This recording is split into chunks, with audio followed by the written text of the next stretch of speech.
we're going to be hooking up with comedian Tommy Johnagin. This should be Tommy right now joining us. There we go. I can see him on the big screen. He has not changed a bit, and I knew he wouldn't. Hey, Tommy, how are you, sir? Good. There we can see you now. I'm seeing double here. How are you? We're good. We see just you single.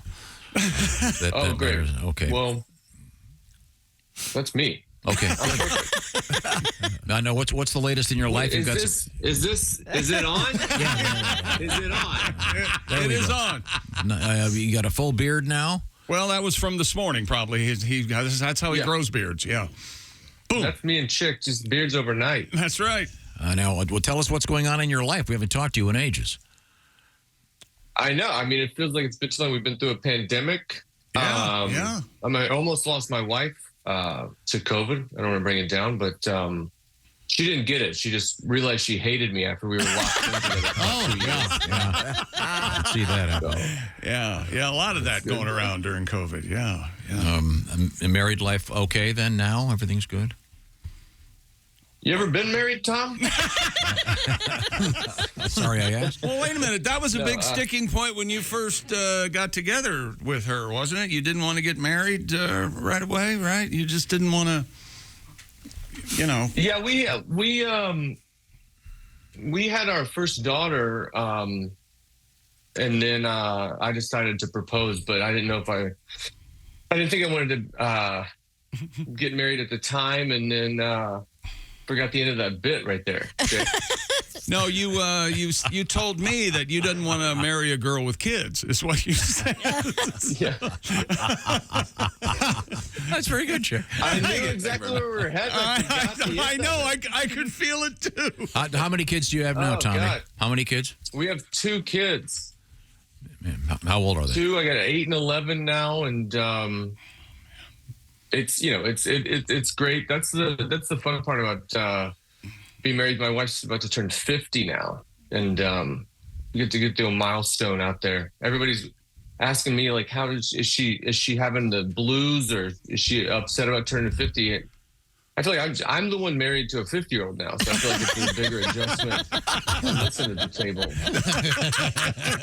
How the hell do you get out of this?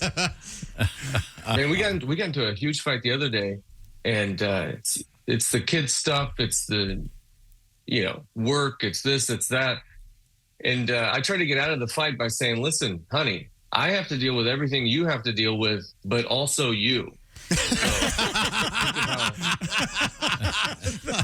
Think about that for a second. I'm sure she thought about it and said, "You know what? You're right." That's right. Yeah. She was considerate. She's like, I hadn't looked at it that way,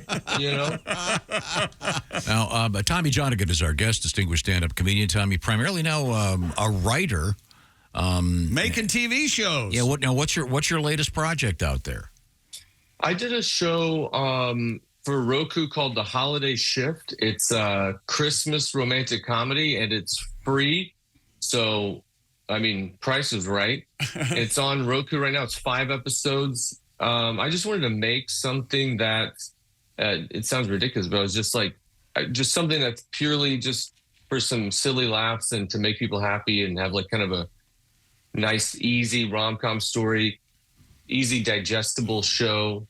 I felt like I was watching too many shows, and everything at the end was it was a comedy. But I'm like, there's like 4 people that died, and I'm crying now. Is this what comedy? Is this what we're doing with these?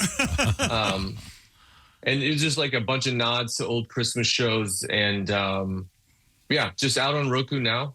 I shot it in Canada over the summer, which was a bit of an experience. I was up there in Winnipeg, and we shot in a mall. Which Winnipeg, I don't know if you've ever been to Winnipeg, but I did it for you. So you don't have to know. Okay.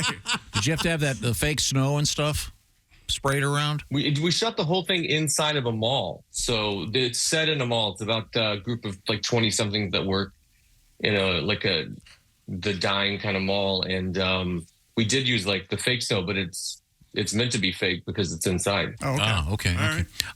right. Tommy Johnagin once again is our guest. Roku is the place. The Holiday Shift, 5 episodes. Do you appear in it at all? I got a little sneaky shot in there. It's towards the end. You got to watch for it. Don't blink. I'm like this. So my aunt saw it. She's excited. She called and she said, "Did they dye your beard for it?" And this is just how I realized my aunt hasn't seen me in 15 years. No. They wouldn't have put a patch of gray at the bottom of my beard for the quality of comedy there. That's just the aging process. Now, so you're on set for the whole thing. Do you make changes as it's being filmed?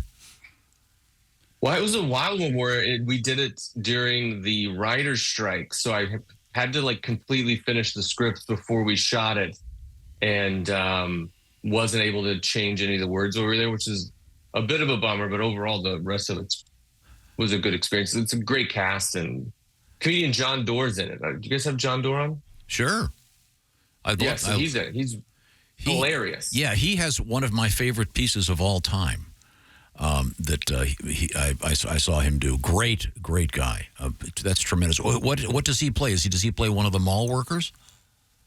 So he plays one of the managers of a store that's kind of the couple of the younger characters work at. He's just playing a manager that tries to be cool and keep up with them, and just ridiculous John Doerr stuff. I mean, that's the thing. It's in that we're not being able to write, having him there just to make every single thing funny was pretty amazing. Right.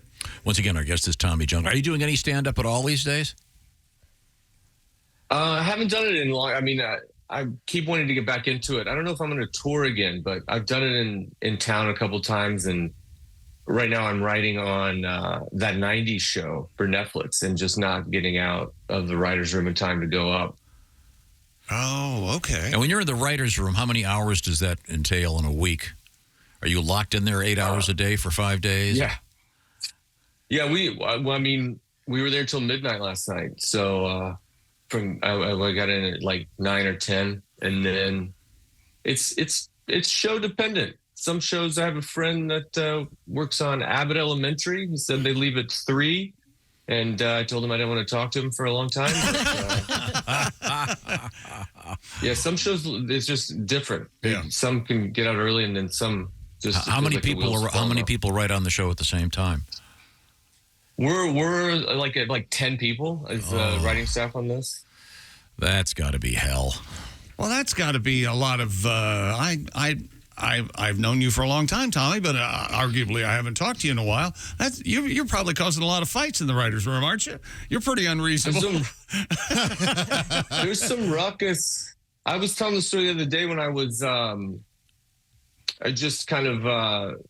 Just the type of person, which I think is fine. I just believe in instant revenge. I think society is missing revenge. You know what I mean? Sure. I've heard too many people be like, you come home, somebody's wronged you in traffic, and they're like, "Oh, karma's gonna get them." I'm just like, no, I got it. I couldn't agree more. I'm gonna see it. We're gonna do it now. Yeah. I'm a big fan. One time. I was pulling into a parking spot, and it's just simple thing. I got a turn signal. There's a spot. I'm doing everything right. She gets out. She does a U-turn in front of my car, which blocks me, and then just does a 15-point turn and steals the spot, and then gets out of her car and just gives me a wave like this as she's walking. It's just kind of this condescending wave, like I got you. And I just parked my car illegally behind her and went into a 7-Eleven and I bought a banana. I didn't think about it. I just walked into 7-Eleven not knowing what I was going to do and instinctually bought a banana and went back to her car and just mushed it up under her door handle and then cleaned off the edges. Because I thought if you go back to your car and you feel a banana with no context, it's going to ruin your July. I was eating a banana one time. My thumb touched a soft spot and I wanted to turn Mormon. I just needed a big change in my life. I don't care if you're pregnant walking to yoga. I'm going to mush a banana under your car door and we're going to be even now. I don't need people walking around one up on me. Tommy Johnagin is our guest. He is the man behind the new Roku special 5-episode series entitled The Holiday Shift.